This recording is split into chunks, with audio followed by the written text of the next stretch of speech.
బనాసా నుంచి మిమ్మల్ని ఎందుకు బహిష్కరించారంటే? ఓడన్నాడు మీతో బహిష్కరించింది? బహిష్కరించలేదు మిమ్మల్ని. మీరు బనాసాలో పనిచేశారా? సభ్యులుగా ఉన్నారా? కానీ పేపర్ స్టేట్మెంట్ చూసిన.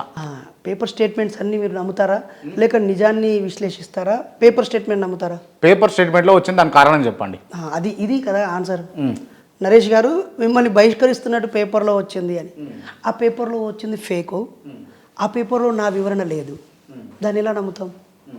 అదొక స్టేట్మెంటే కదా, ఓకే, నిర్ధారణ కాదు కదా. బనాసా వ్యవస్థాపకులు అధ్యక్షులు ఎవరుండే మీరు బహిష్కరించినప్పుడు మిమ్మల్ని?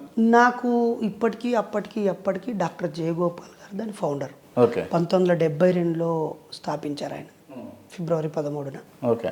అప్పటి నుంచి ఇప్పటివరకు ఆయనే ఫౌండరు. ఇటీవల ఆయన చనిపోయారు. ఇప్పుడు ఒక 1 year కావస్తుంది. చాలా గొప్ప స్ఫూర్తిదాయకమైన వ్యక్తి. నేను 30 ఏళ్ల క్రితం అందులో చేరాను. 28 ఏళ్ళు అందులో పనిచేశాను. 2004లో ఒక విద్యార్థి సంఘాన్ని స్థాపించినప్పుడు స్థాపకుల్లో ఒకటిగా ఉన్నాను. దాని ఫస్ట్ ప్రెసిడెంట్గా ఉన్నాను.